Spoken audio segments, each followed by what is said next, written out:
Dans un petit village d'Afrique de l'Ouest, entouré de vastes plaines et d'arbres millénaires, vivait une femme du nom de Mama Ayoka.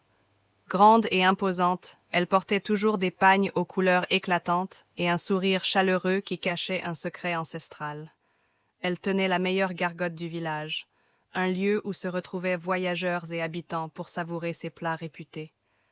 Mais ce que personne ne savait, c'était que la cuisine de Mama Ayoka n'était pas seulement délicieuse. Elle était magique. Depuis son enfance, Ayoka avait été initiée à des pratiques anciennes par sa grand-mère, une femme mystérieuse aux yeux perçants qui lui répétait toujours. La nourriture ne nourrit pas seulement le corps, elle touche aussi l'âme. Si tu sais comment la préparer, tu peux prendre ou donner. Ce que cela signifiait, elle ne l'avait compris que plus tard. Lorsqu'elle cuisait ses plats avec certaines épices et des incantations secrètes, elle pouvait absorber une infime partie de l'énergie vitale de ceux qui mangeaient ses repas. Ce n'était pas assez pour les tuer ni même les affaiblir immédiatement, mais au fil du temps, ils perdaient une partie d'eux-mêmes, tandis qu'elle restait forte, belle et infatigable malgré les années qui passaient. Les villageois et les voyageurs venaient de loin pour goûter son célèbre ragoût aux épices. Après un bol fumant, certains se sentaient incroyablement légers, comme revigorés, tandis que d'autres repartaient avec un sentiment diffus de fatigue, comme s'ils avaient laissé quelque chose derrière eux. Parmi eux, il y avait Kofi, le pêcheur au regard triste qui venait chaque jour manger un plat de Mama Ayoka en échange de poissons frais. Il avait toujours été un homme robuste, mais depuis quelques semaines, il semblait fatigué, ses mouvements plus lents, ses yeux plus vides. Pourtant, il ne cessait de revenir, comme attiré par un charme invisible. Puis il y avait Safia, la jeune femme qui tenait la boutique de tissus, qui affirmait que depuis qu'elle mangeait chez Ayoka, elle faisait des rêves étranges, comme si des voix anciennes lui parlaient dans son sommeil. Mais un jour, un étranger arriva au village.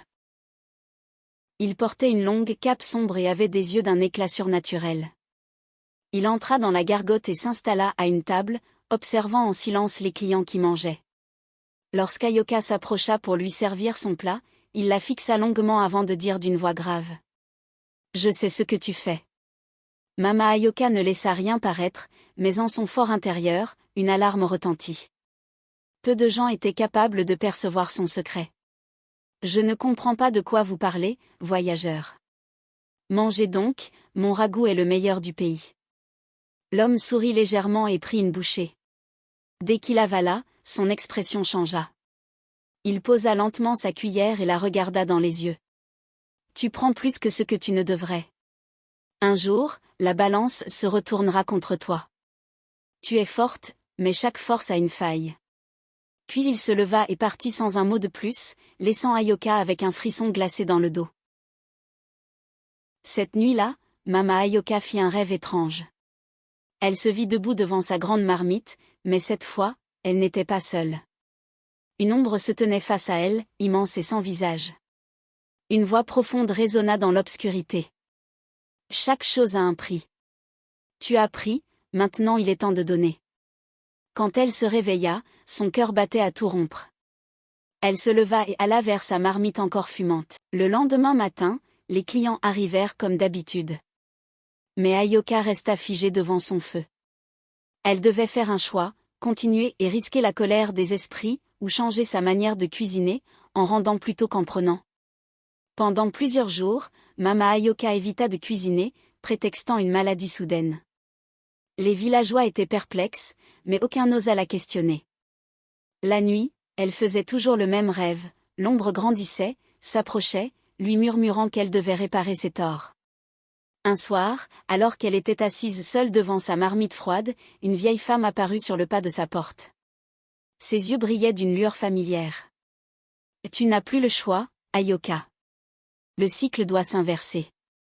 Si tu ne rends pas ce que tu as pris, c'est ton âme qui sera vidée. » Ayoka sentit la peur lui nouer le ventre.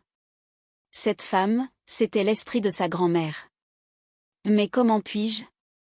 Prépare un dernier festin, mais cette fois, offre au lieu de prendre.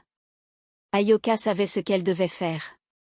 Cette nuit-là, elle alluma son feu, choisit ses ingrédients avec soin et prépara un ragoût comme jamais auparavant. Lorsque les villageois revinrent, elle servit chaque bol avec une prière, une incantation inversée. Au fur et à mesure qu'il mangeait, un changement s'opérait, Kofi retrouva son énergie, sa fille cessa ses cauchemars, et Mama Ayoka sentit un poids s'échapper de son propre corps. Elle savait qu'elle avait accompli ce qu'elle devait. Mais une question restait, avait-elle vraiment été libérée, ou venait-elle de lier son destin à un nouveau cycle? Le silence du matin pesait lourd, et elle savait que ce jour-là, sa vie basculerait.